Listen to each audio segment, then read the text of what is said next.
Hello, everybody. It's Alex at the Remote Work Life Podcast, or from the Remote Work Life Podcast. You're very welcome. Thank you for joining me today.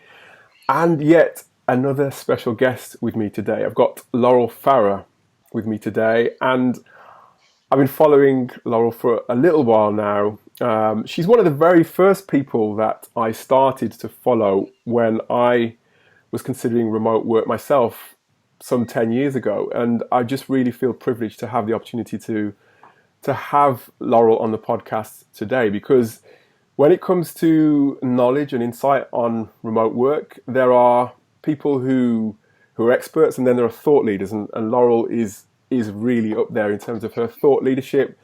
She's a distributed operations consultant, and she collaborates with some of the world's top remote friendly companies to strengthen virtual operations, digital processes, develop long-distance management strategies. She writes for some of the top magazines in the world, or top online publications about remote work, Forbes being one of those publications. So you can imagine that Laurel really knows her stuff. And in terms of her clients, I mean, a client is a list of the who's who in the world of companies, let alone remote companies.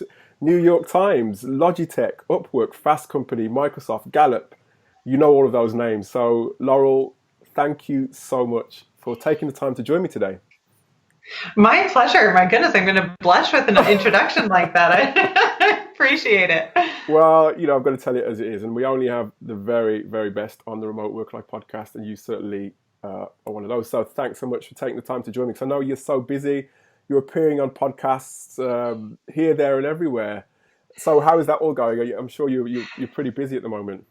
Yeah, it's been a memorable month and a half, that's for sure. But it's starting to slow down, or at least stabilize, now that the shock factor has passed us. And so now it's just a matter of switching the conversation from shock to sustainability. How do we implement remote work on a long-term scale? And that's a better and more comfortable topic to be discussing. Oh yeah. And hang around, because that is essentially what we're going to be discussing today. Because as Laurel said, the shock factor, I hope, for you has worn off as a manager of a remote team.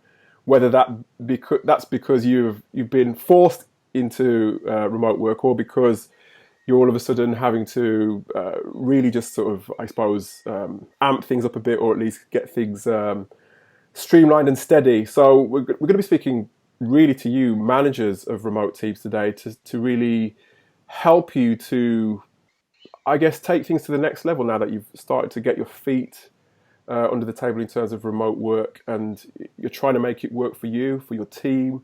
So yeah, please do stick around. So Laurel, I'm really intrigued. I mean, I've done lots of research on you, but I'm really intrigued from your own standpoint to know how you got to this point. I mean, you've been in remote work for a number of years, been doing remote work and advising on remote work for a number of years. But from what I can see, you were in events at one point. How did that all sort of transition into where you are now?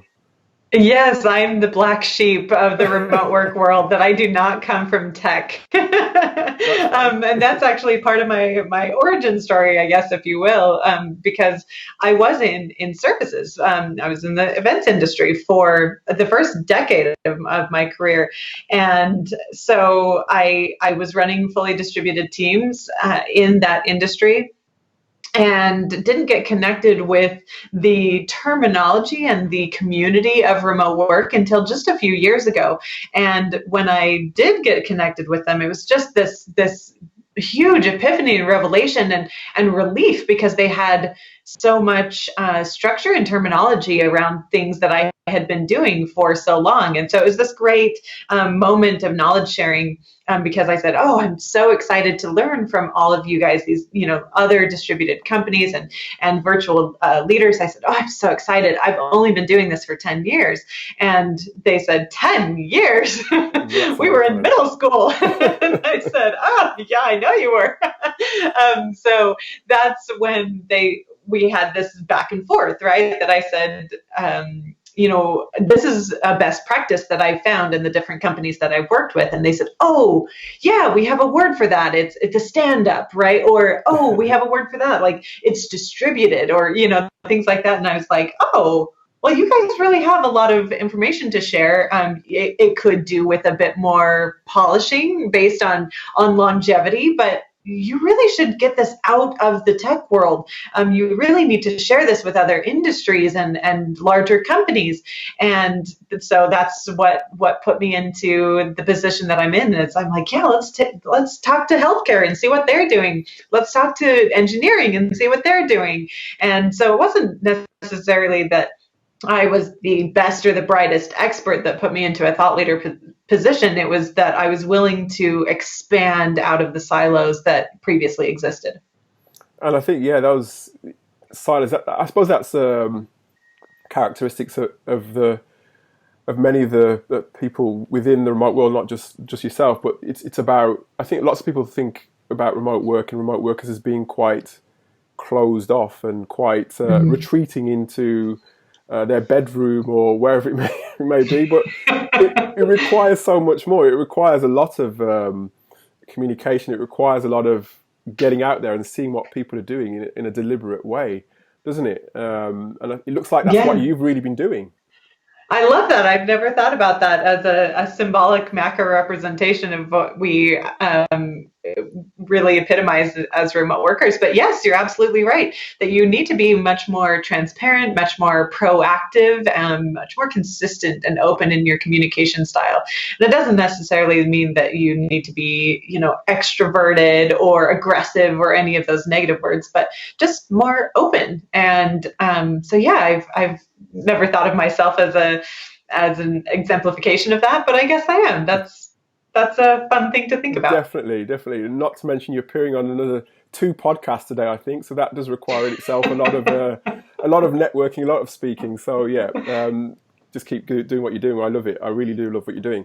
Thank you. In terms of so for you then, I mean, you're at Distributed. You're CEO of Distributed at the moment. But where does your, I suppose, happily appears as your main 100% distributed role? Could you take me forward from there then in terms of how you sort of evolved into then becoming the consultant that you are today as well? Yeah, I believe it was the largest distributed team that I managed, but how I actually got started in remote work was almost a decade before that. It was when I took my own team remote again, I was operations management. That's been my career until I founded Distribute Consulting. And back in the very beginning, it was me and the CEO of a small events firm in Colorado. And we were in a critical stage of growth that we were looking to save costs on real estate. We were just at that stage that we needed to get, the big downtown office to impress all of the clients. And so we were getting ready to make that jump. But the irony of the events industry is that you get an office, but during the busy season, you're never in it because you're always on site at the event. Sure. And so we were getting ready for that busy season. We were scaling up, hiring people, and we said, what if we just pushed pause just for a few months just to save on those real estate costs, and at the end of the season we'll get the office space. And so that's what we did, and we never got the office. We were just so impressed with the employee retention and the recruiting benefits with the saved costs. I mean, we were a small business, and that really made or broke our bottom line. And we were just thrilled with the results that we saw. But at the time, I mean, this was 2006. So it was not cool then. It was not, trendy to be a distributed company. You could not tell anybody that you didn't have an office space. There's no way that we would have been taken seriously as a woman-owned small business without an office. Like, No Yeah. way. And so that's when we had to play it off as good customer service, like, oh, we'll meet you at the event site, or we'll come to you, or let's meet for Oh coffee, or yeah. something like that. So we had to cover it up, but it was just made so much sense as a business strategy. And so through the years, I consulted on the side. As technology continued to develop, I would just answer questions for people in my network about how to operate this way to save on real estate costs. And so it was fantastic. We watched the evolution of video conferencing becoming accessible, and cloud collaboration with like Google Suite and stuff. And it was a really great process to be a part of, and to grow and build. And so that's what gave me that consulting experience. So after I worked with those larger companies and realized that there was a right way and a wrong way to do remote work, and that there really was some a need for consulting in that space, then that's when I just took my on the side consulting hobby and turned it into Distribute Consulting. And so now we advise on all things remote work. Sometimes it's change management consulting, sometimes it's just subject matter expertise, and we advise on products or market research. We host events, we write content, like all things remote work. We really help people understand it and leverage it on it in the best way possible. And would you say, I mean, you mentioned that almost like a credibility issue that you had with trying to convince people that you were, I don't know what the word is, but I mean, I had that myself, not in the same way that you but when I was consulting in terms of my career consulting, I chose to be fully remote as well. But everybody always used to ask me, can I meet you at the office, or where's your office, sort of thing. And that for me was a big challenge, a big hurdle for me to overcome. What was that probably your biggest hurdle in terms of that factor that you mentioned?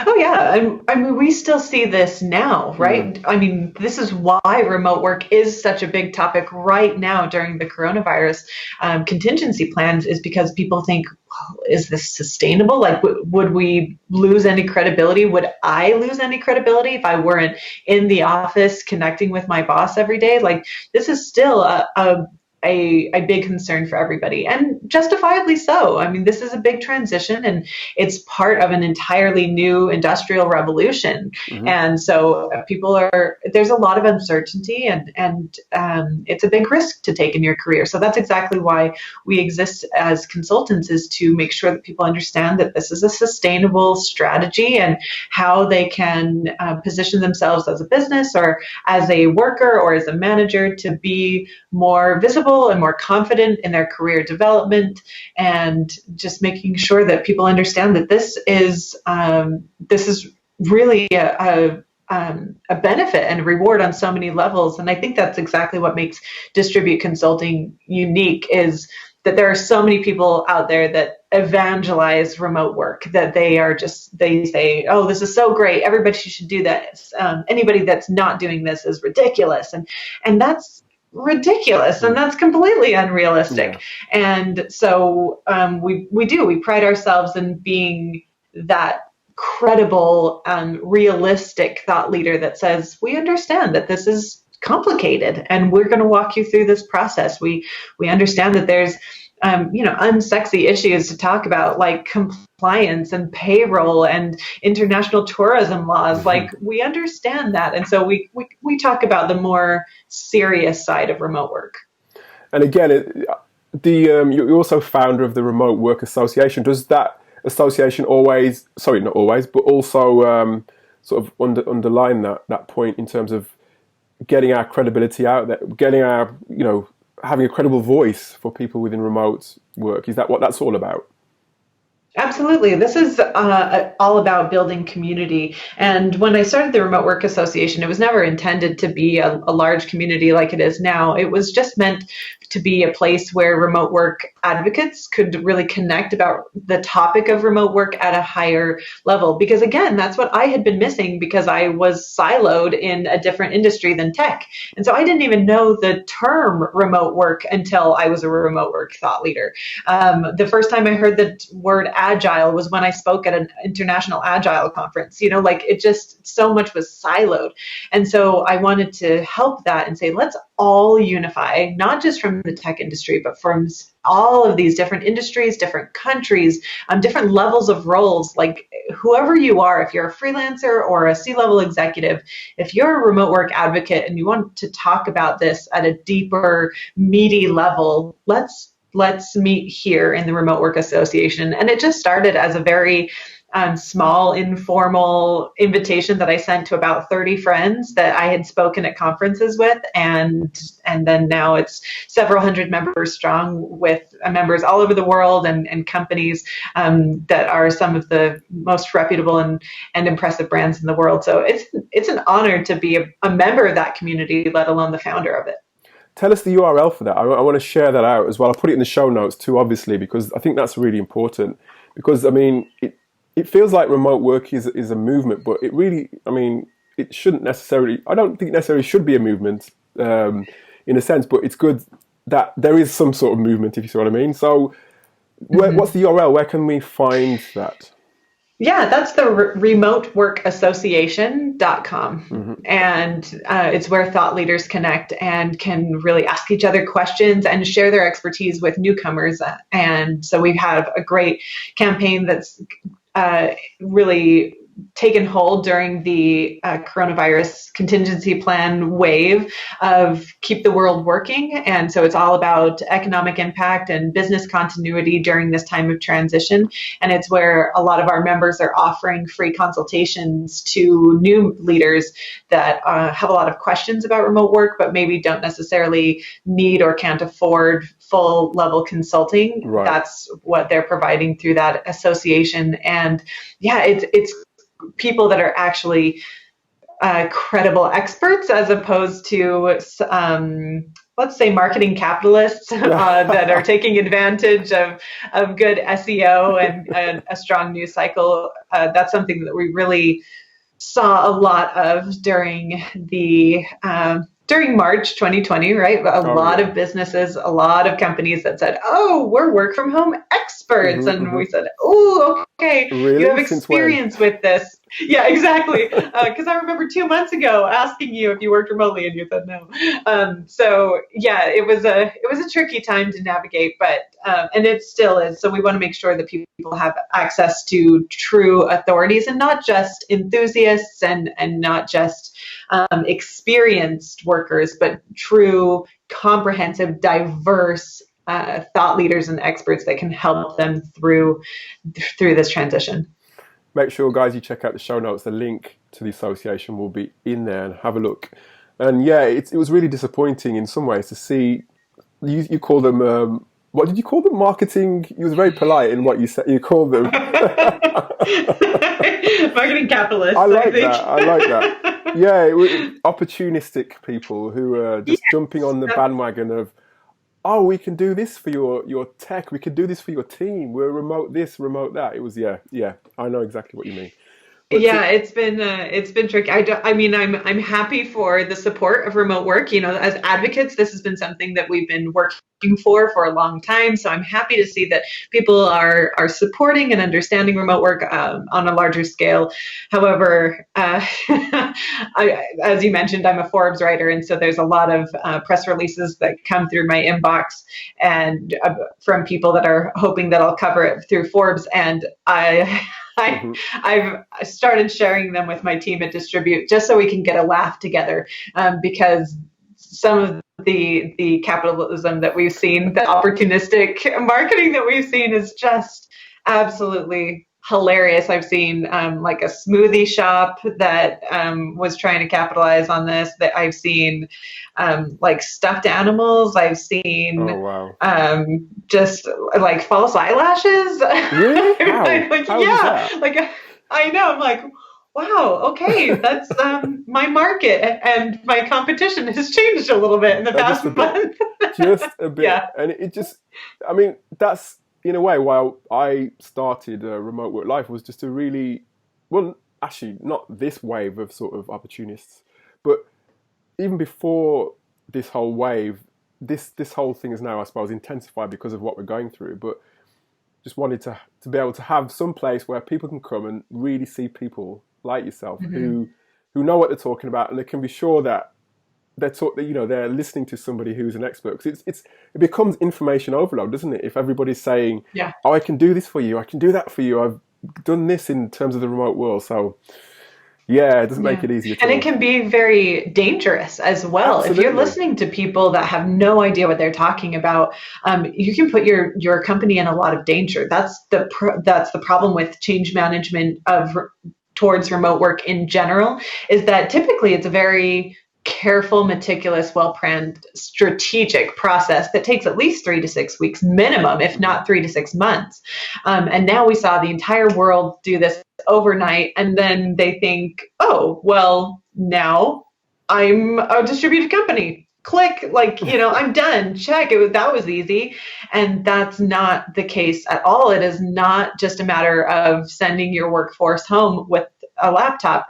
And if the only perspectives that they see is this noise of these opportunistic marketers that are saying, yeah, like it is that simple, and yes, this is so great, and if you're not doing this, you're stupid, and here's a comic book that I wrote about remote work, like all of these ridiculous messaging. Yes, it's beneficial for their business, but it makes it harder for leaders to get access to the resources that they actually need to make this sustainably and successfully. And so, yes, I mean, I highly recommend that all of these leaders understand that allowing remote work is very, very different than actually adopting remote work. And in order to do it successfully, you need to adopt. You need to make changes to your learning and development teams, your onboarding systems, your talent acquisition funnels, your policies, your infrastructure and communication channels, your org chart. Like, everything needs to be evaluated on a very serious level. And so make sure that you screen your consultants and your subject matter experts very, very carefully. Yep, and there's going to be a lot of them popping up in your inbox or on your LinkedIn feed. So yeah, you do have to really scrutinize them. In a way, it's kind of on the other side of things. It's like you said, it's quite dangerous, because I get a lot of people, for example, on the side of job seekers who are trying to, get into remote work, and they're faced with like a plethora of people sort of claiming to offer that sort of facility, because they're using it as a means of marketing their business, as opposed to what the business is about. They're saying, they're using that as their main banner to get people involved, and that in itself as well is also it's pretty dangerous too, because people get burned from those sorts of experiences. So yeah. If you adopt it correctly, you can make a lot of money from, or I should say, save a lot of money from adopting a remote work model. I mean, the average is about $11,000 to $20,000 US dollars per worker per year, if you adopt it correctly. However, if you don't, it can cost you that much, if not more. So yeah, you really put you're taking a risk if you are consulting the wrong authority. Absolutely. And on that, I mean, let's talk a bit about them, because we're here to sort of really help managers of remote teams, and some of whom have been put in a situation where their hand has been forced into the scenario that they're in. Others where I guess remote work is something that they've been doing for a little while, but there's still areas that they need to improve within their team as well.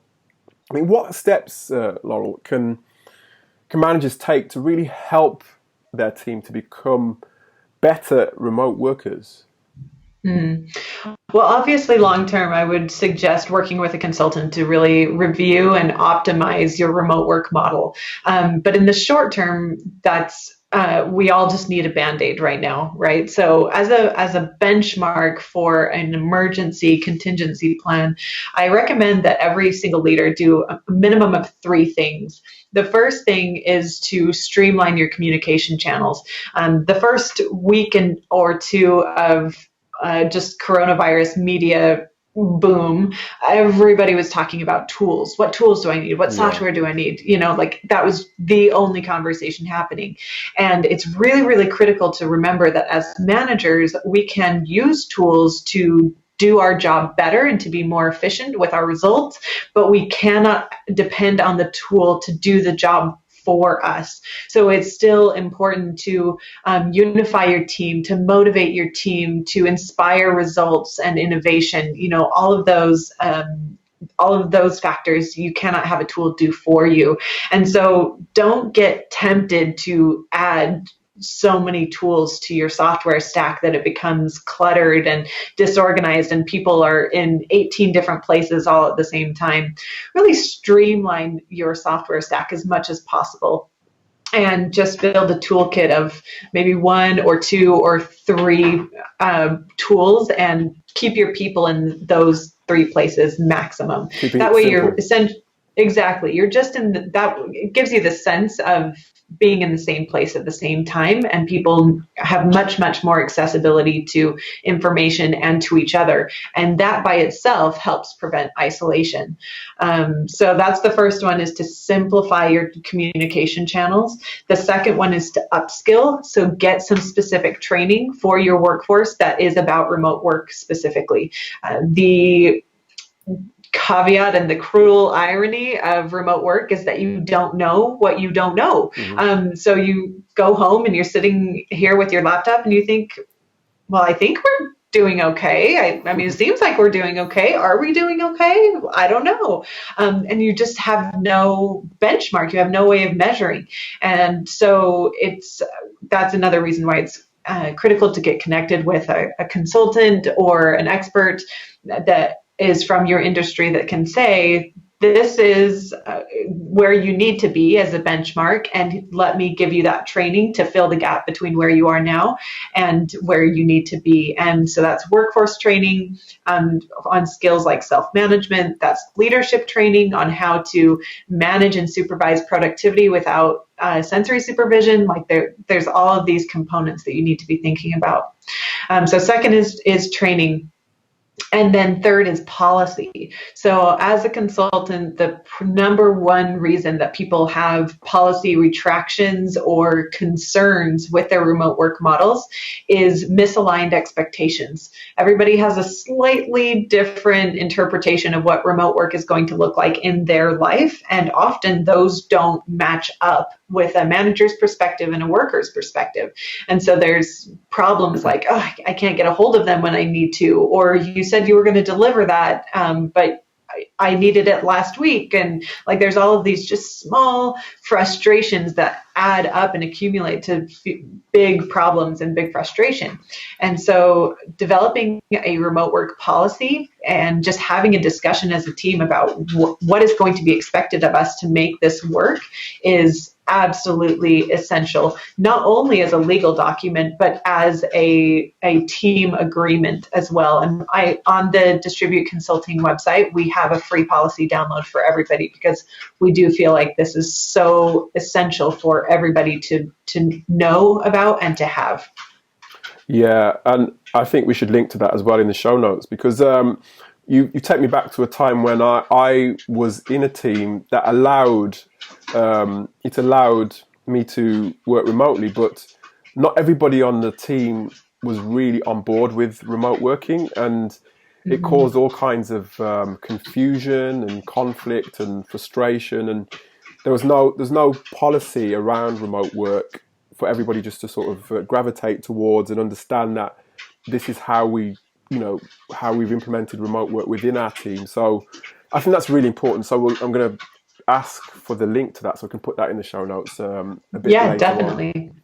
Okay. Yeah, distributeconsulting.com, and it's just there as a banner on the top of the screen. Oh, it's at the top of the screen as well. Okay, good. Yep. Great.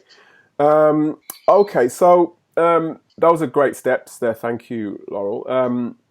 So, I mean, in this scenario, in the scenario that we're in, it's very unusual. As I mentioned before, lots of people, managers, teams have been forced to go the way of remote work, unfortunately for them. And they may have a mix of skill levels, because, I mean, one of the things that you associate with remote workers over the years is that they have a pretty good handle on technology and how to use cloud systems, email, you name it. But if your team has a mix of skill levels or kind of job functions that probably aren't that acclimatized to working with the technology, how do you keep them on board and avoid that sort of isolation? Mm-hmm. Yeah, isolation and discrimination too, right? Yeah. We see this a lot with the team members that are on site and they have the accessibility to each other that they need. They have more visibility for job promotions, and then the remote workers are kind of out of sight, out of mind. A quote that I refer to often is from a partner of ours over at Workplaceless, and they say if you have a remote team member, you have a remote team, and that rings true for every company that I've ever consulted, but especially right now, as we consider this question, who is going to be able to stay working remotely permanently? Who needs to go back to an office? What does that all look like? And so that's part of what we do at Distribute, is that we evaluate each role and we identify how much do they need to be on site, how much can they be off site, how does that impact the org chart, all of those questions. But the criteria really boils down to, if your job it primarily uses a computer as its equipment, then it's remote friendly. And so we encourage as many people to work remotely as possible, even if they're not necessarily working off site. So what this means is that all of your team members, regardless of if they are in the office or if they're out of the office, they're all meeting in a remote environment. So they're all sitting down and having video calls from their computer equally. And that helps eliminate like those awkward situations of everyone sitting in the conference room, and here's this webcam that's like way in the corner of the room, and they have the remote workers have no idea what's going on. They can't hear anybody, they can't see anything. And that's what's really creating those discriminatory factors. So yeah, we encourage everybody to implement the same workflows and collaborate in the same communication channels, whether they're on site or off site. Yeah, I like that. Nice simple sort of way of doing things that keep things simple here. That's good. So, what should managers do to help their team? 'Cause, I mean, again, even as I suppose a remote worker or somebody who's working in a distributed team, there are challenges, and one of those challenges is, keeping the whole mindset on top of things where that's concerned. What should managers do to help their team with the psychological challenges of the current remote work situation? Yeah, this is really tough, because this is not what businesses have just converted to is not a remote work model, right? Like, this is not remote work. I want to be very clear that even remote work experts like myself are overwhelmed and stressed and chaotic. Like, this is not working remotely. This is trying to work remotely amidst a global pandemic and an international economic crisis. This and meantime trying to take care of ourselves, take care of our family members, our loved ones, combining our entire lives into our homes. So all within the same several, 100 square feet, we are working from home, learning from home, shopping from home, worshiping from home, cleaning from home. Exactly. Like, everything in the same space. And it's a lot, and it's overwhelming, and it's completely disrupting both our personal lives and our professional lives. So I think right now, 2 months ago, 3 months ago, the advice that I was giving to leaders about how to best support their workers is very different than the advice that I give right now. Right now, we just need patience. We need support, we need encouragement, and we need open minds, because our work and our lives are totally blurred. And typical advice like, yes, you should arrange childcare and have enforce quiet environments and things like that, that's unrealistic. Like, that's not going to happen right now. So right now we just need to accept that work and life are the same thing right now, and we need to be okay with that and encourage and allow our workers to be their whole selves. And that might be taking a break to make lunch as mom, or it might mean taking a break or taking a day off to go attend to a sick loved one or something like that, or volunteer work in emergency crew or something. But our personal lives are flexible, our work lives are flexible. So right now we just need a lot more patience and acceptance from everybody as a temporary solution. And if people, this is Maslow's hierarchy of needs and action, right? If people feel that safety, they feel the emotional safety, they feel the financial safety of, I'm not going to lose my job if I'm not perfectly online at 12:03 p.m. If they feel that acceptance as a whole person, then they will feel more relaxed and relieved and will be able to focus on productivity and output more than if you were just enforcing and driving results. And it requires a whole different, as a manager, it requires a whole different, not just a mindset in terms of your managerial skills, but just the way you relate to people. Because can you imagine a manager who was perhaps really hands-on and looking over the shoulder of their employees to now be in a scenario where they're having to just completely, take not a back seat, but kind of just completely change the way that they manage people. It must be a challenge. It is, absolutely. So much of our management styles as office leaders are sensory and totally on a subconscious level. We don't realize this, right? Like, this is a derivative of historical office environments, where they came from. This all came from the Industrial Revolution, where we had physical equipment and physical products and physical workflows and physical supervision. We can see work happening. We can see goods being produced. We can see people talking. We can hear phones ringing. Like, this all tells us that the day is being productive. However, for knowledge workers specifically, our products have become virtual, our workflows have become virtual, our equipment has become virtual, and so it now makes sense that we need to update our management and supervision styles to also be virtual. And so, yes, this is a really critical piece of that upskilling and that training that we were talking about earlier, is that we need to understand what the difference is. It's not a big difference, but it is a very important and intentional difference on how to measure productivity, how to support and offer feedback, how to build relationships and empower productivity and efficiency. Like, all of those things need to be adjusted for a virtual environment. Mm-hmm. And it's a massive, remote working is a culture shift in itself, but imagine it's almost a culture shift in lightning speed. As you used to be in an office in January, now you're in now you're working from home, so the whole culture of your organization is like just changing literally overnight. Yes, and we see that on the consulting end too, that previously all of our clients, even if they were coming to us hesitantly, they were still coming to us, right? Like, we can see that we need some help with remote work. We're here, we're willing, our minds are open, and so therefore we're ready to engage with your consulting services. But now the market is so diverse. It's people that have previously never thought of themselves as remote friendly ever.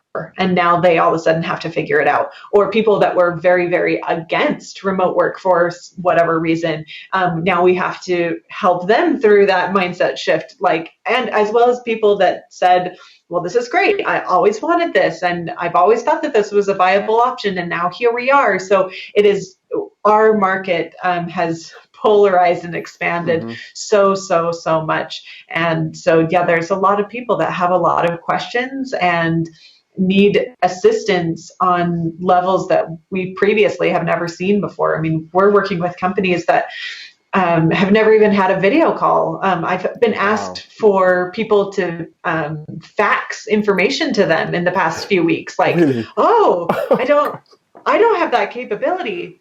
Do you have that capability? Oh, wow. So yeah, there's a lot of companies that are really hurting because they don't understand how to make this transition, and that's why we're here to help. And yeah, I mean, I guess I'm laughing at that, but yeah, it's different. I mean, it's a different world, isn't it? The remote world is different, but it's still very open. We're all about supporting and collaboration and communication and all that sort of thing. But I guess those kinds of things, it can be it is stressful for managers, the whole situation right now.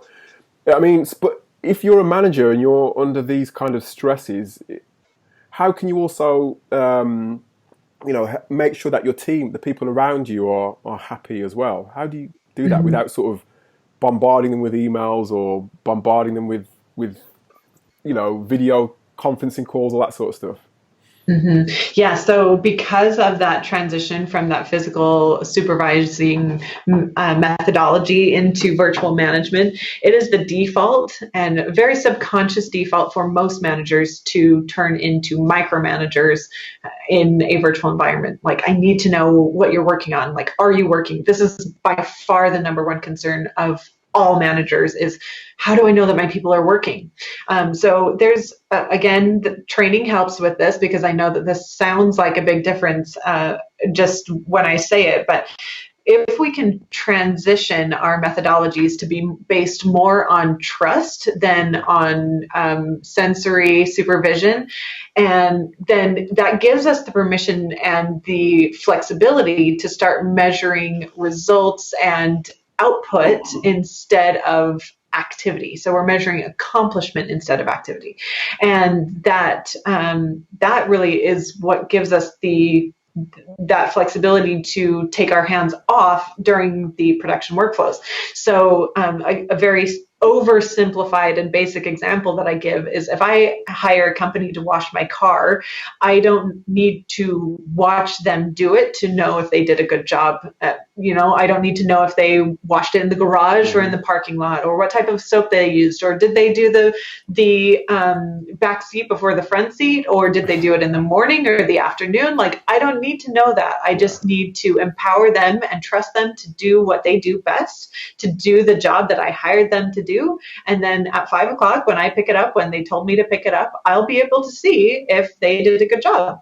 And maybe there's some things that I can do in the meantime to support them in their job and to clarify my expectations prior to it. It doesn't necessarily mean that I, take my hands completely off, but we do need to just be able to facilitate our workflows in a different way. And that does mean more of an indirect relationship as managers, that we are now, instead of controlling the results ourselves, we need to empower our workers and our team members to self-manage the results on their own, while we indirectly support the results by supporting the team member. So we support them as they control the results instead of us controlling the results. And that is where we see the highest levels of retention, productivity, profitability, is with that enhanced model of a supportive management role. Mm-hmm. I love that analogy though with the car. I really like that, because obviously when the car's finish, you'll be able to see it's nice and clean and shiny, won't you? Without having to be there. I love that. I might use that in the future if that's okay with you. Yeah. I'll quote you on that. Thank you. Credit. I appreciate that. Excellent. I mean, tell you what, every time we cover an answer, I get more questions coming into my head, but I know that you're really busy, and I don't want to take up too much more of your time, Laurel. But I just wanted to ask you just another couple of questions before I let you go. Yeah, we can do it part two another time. That would be great. Excellent. Good. What I suppose when you're not working, what kind of things are you doing in a normal scenario? What other kind of stuff do you normally do? I was going to say, like, right now, Not that's right now. a very short answer. No, this is really important because, ironically, as a segue from what we just talked about, most managers are so panicked, right, that their remote workers are not going to be working during the hours that they say that they are going to or that they need to. The irony is that remote workers actually work more than their in-office counterparts. Yes. And so burnout is very, very, very common in remote workers because it is so easy to work a 10, 12, 14-hour day. And I'm definitely fall into that category that I do that all the time. Cutting my hours off at the right time is really hard. Even after almost 14 years of working remotely, I still struggle with this on a daily basis. So this is a good question to ask. So with the caveat, the disclaimer that I am not as good at this as I would like to be, I love spending time with my family. I do have 2 kids and a husband that also works from home. We live in a farmhouse in rural Connecticut that we renovate. So that's a big thing that we do. We have chickens that we're raising, and we are renovating the home and doing a lot of landscaping work. We bought it as a fixer-upper last year, and there's still a lot of work to be done. And so doing something physical like that is really fun for me because so much of my day and so much of my time is all on a screen. It's really satisfying for me to be able to go outside and work hard with my muscles and my hands and get dirty. It's a nice juxtaposition for the work that I do during the day. I love that as well, because you raise a nice point there as well, because I think it's important to have something else to do, and sort of take yourself away from the computer and have that discipline. I also struggle myself with working too much. But I think having sort of like a project where you can get your teeth into something else that's going to take you a month or 2 months to do is something that can be a welcome distraction from work. So I like that example. Love it. Yeah, and I think that managers can and should encourage that transparency of what have you been working on? How are you preventing burnout? Because the last thing they need are a whole bunch of frazzled and depressed employees that are just working too hard, that they're burning themselves out. So yeah, ask people about it. It allows them to be their whole selves during this time of a lot of blurriness. And it's a great culture building activity to build relationships and camaraderie with each other, to say, oh yeah, I'm building a chicken coop too, or I just finished this great book. I think that everybody would love it. Or here's a picture of me, I went out running today and it was so great. Like, it just allows people to have those interpersonal kind of water cooler chats that we might be missing from the break room. And there was everybody thinking that we just spent time in our bedrooms on our laptops, just working away at our keyboards, We're maybe not as much of hermits as we thought we were. Yeah, exactly. Well, Laurel, it has been a pleasure, and I hope we can do that part 2, because as I said, I've got loads more questions for you. Definitely. I'd be happy to. Excellent. It's been great having you on. What's the future look like for you, and what's the immediate future, I suppose? Yeah, the future is we're really focused on positioning and encouraging remote work as a business continuity strategy, not only for post-COVID, but especially as our international economy starts to head into a deeper and deeper recession. We're very, very focused on that. Businesses can save a lot of money and a lot of jobs by leveraging remote work. And so that's what we're focused on as a consulting firm, is helping businesses do that, but then also helping national and international governments understand how to support businesses in doing so. So yeah, we've got a lot of work ahead of us, but we are happy to help and honored to be in this position of authority and assistance during such a hard time. And guys, for more information, go across to distributeconsulting.com. Laurel, thank you again, and we'll speak to you again soon, I hope. Wonderful. Thank you so much for having me, Alex. I appreciate it. Anytime.